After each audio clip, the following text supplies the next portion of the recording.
Hi everyone, I'm Khan, and today we are going to be painting the Hekaton from Aeon Trespass Odyssey. So the Hekaton is the first boss that you're going to be fighting in that game, and you're going to be fighting it pretty much throughout Cycle 1, and it's a cool, weird creature. It's a creature made of hands and stuff like that, and that's kind of funky, and I think it's cool. But we're going to start painting the sucker. Painting the Hekaton is... You gotta have to make a couple of decisions about what you want to do and how you're going to paint this thing. Partly is what colors you're going to do. Do you want to go skin tones, which could make some sense? Do you want to go kind of rock? That also makes sense. You want to do a bit of both? You could do that as well. So whatever choice you decide to make there, you're going to help define what your colors are going to be. I kind of went for more rock form than like human or like skin form, but I was playing around originally with colors, seeing where I wanted to go. Because when I paint, I don't always exactly know where I'm going to end up. It seems like life, pretty much. So first thing I do with most models is I prep them. I just, putty fill, make sure the spaces are done, sand any areas down. Once you get that out of the way with, we start with a prime of black, always my classic or my go-to, and then I tend to do a Zenithal. You do not need to do a Zenithal, but I like to operate that way, and especially since it's straightforward and I've just primed it with black, I'm like, why not just use my airbrush until, I get to a point. As you can see, I kind of start with like a skin tone, like a brownish, orangey skin tone, but I quickly pivot from it. I don't like it. It's too bright for me. It doesn't do what I want it to convey. I end up using those browns and I start putting more shadows back into play. So I'm start taking my inks, utilizing some browns, and just going into the shadows to try and mute and subdue the color that I initially had. Part of like airbrush work and stuff like that is we're not trying to get anything perfect. We're just trying to get like the relative, I say values, but the form, the shape of things, so that we've got colors roughly in the right place and we've got shadows roughly in the right place. And once that's kind of all I'm ever really doing with an airbrush. Just looking for the shadows, looking for the lights, and trying to define them as best as possible. After I had done that bit, I was like, I need this thing to feel a bit more rocky, a bit more like a weird creature that has formed. So it's a bit like of a hybrid. And so I'm utilizing my airbrush. There are lots of parts in this model, and I definitely did not want to just individually paint every single thing. So I was like, I'm dry brushing it. So a good dry brush technique is that when you're utilizing your dry brush, especially if you've got a round-headed bristle one, is to have a slightly moist brush. With that, it means that the paint flows a little bit more easily, which means it doesn't give you all the texture. And I think that's a worthwhile thing practicing in trying to not do. It's great if you want to have texture all the time, but it's also really good not to have it. And when you're utilizing on skins, I find that thing to really not work if you've got all that texture left behind. The color I've chose was a sort of greenish gray color. On top of the brownish color effectively means that there's like a bit of brown sort of skin tone coming out, but the cool green color makes it feel a bit more like stone. So you can see that as I'm dry brushing, I'm increasing the value. And the value is the difference between white and black, and all the different steps in between. So that green gray color I was working with, I'm starting to add just a bit more white as I go further up. And I'm using a slightly smaller brush to try and pick out the actual highlights, just the top ends of things, trying to build up that gradient, dark brown into dark green into sort of a grayish color. Once I had nailed all of that and kind of got the general sense, I went back to my airbrush. I really love the airbrush. I'm a huge fan of it. I think it's one of the best tools that you can get. But you still need to know how to paint, but it's a great tool for solving certain issues and certain things. So now I'm using my airbrush as a filter. And what I'm doing now is I am shooting a sort of dark purple color directly into the most recessed areas of the model. Because after all that dry brushing and things like that, yes, you've dry brushed, yes, you've painted everything, but you've got no shadows anymore. Everything looks kind of the same. And now I really want to be able to make the brights that I've created pop stand out. The way to make them stand out is to make other things around it darker. So I will utilize blues and I will utilize purples and perhaps some greens into the shadowed areas to make sure that the brights that I've created actually pop. For any one of you guys who happens to have oils at home, now is an interesting time to apply. I don't use oils a whole lot, but I am trying more and more with it because obviously oil paint has been around for a very long time and it has an interesting means of, or an interesting way in which that miniature painters can utilize it.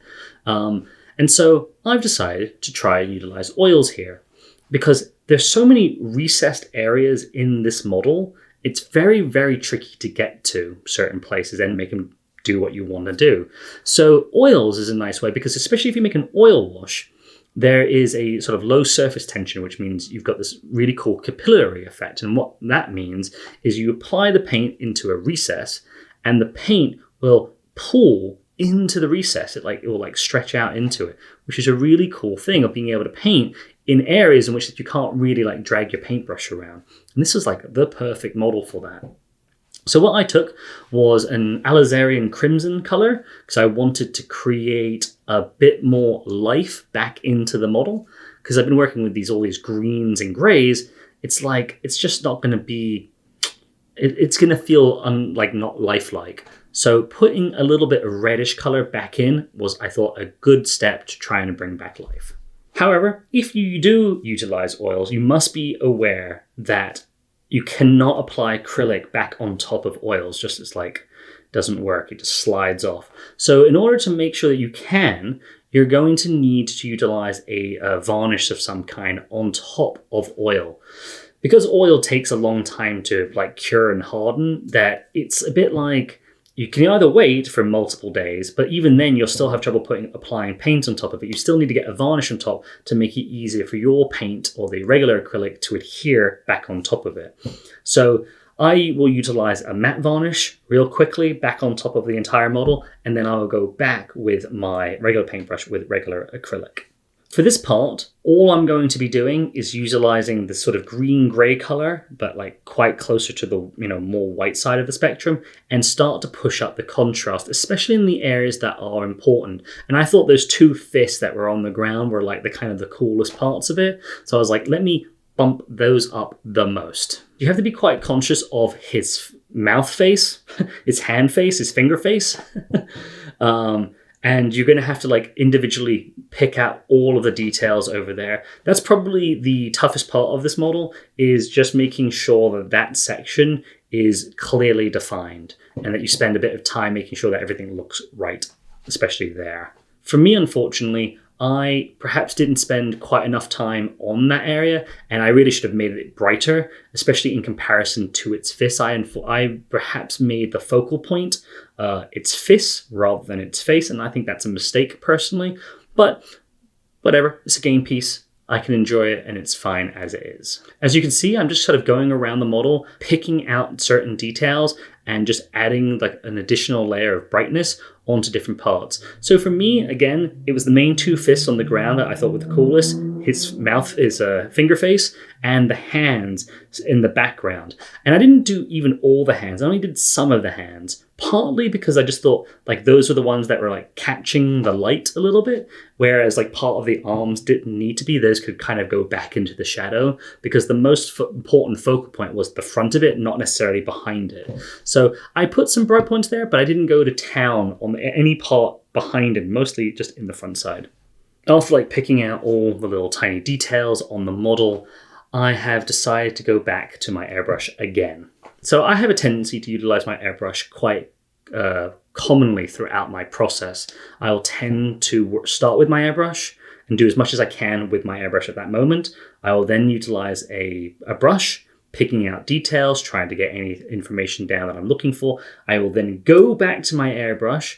And what I do with this particular bit, this step right here, is I am probably trying to blend certain areas together. So I might utilize some, the various colors I've got on my palette, but I also might utilize my inks. So blues, purples, and greens, or even some browns.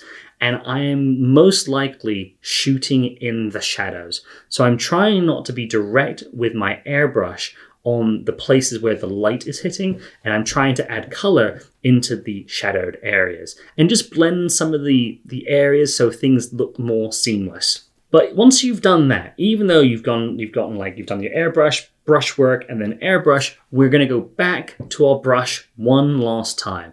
And this final brushwork here is really picking out the finest details, because every time that we use an airbrush, we are muting the highest colors or the highest brights, because we're effectively utilizing a color and we're applying that on top of, say, a whitish color, and then that color is immediately muted. So in order to get the details to stand back out as full as we want them to, we go back with our brush with roughly, you know, as bright as we want to go with, depending on the model, and we pick out all of those points and making sure that those bright areas are pronounced so they stand out. You know, for me, the back side of it is meant to be more in shadow and the front side is meant to be brighter. And so for me, I was like, I'm totally cool with the back being way darker and way more muted and just having all the attention on the front side. I mean, last minute section was the ground and stuff like that. I didn't really spend any time on this. I just utilized the like the third degree and the moss color stuff that I've got from like Rusty Downs. And I just splotched that everywhere, kind of covering it up, utilize it as a filter, and just try to blend things together. But because it was like, you know, most of it's in shadow anyway, I didn't think it was very important. And that's it. There is indeed the Hekaton, the first boss that you fight in Cycle 1, complete. The game is great. It's been a wonderful time. Me, Brie, and I have been enjoying ourselves thoroughly with this game. The story is excellent. The monsters are imaginative, and the Hekaton is no exception to that department. Hopefully that gives you an interesting insight into how I paint, or a way for you to perhaps paint, especially if you've got an airbrush. An airbrush is a phenomenal tool, and you can utilize it throughout much of your painting process, much of your work. It definitely takes practice, but there are some really cool things that you can do with it. And hopefully you can see it in this particular video or in other videos that I do. So I guess until the next time, I'm sure there will be some more Aeon Trespass stuff in the near future.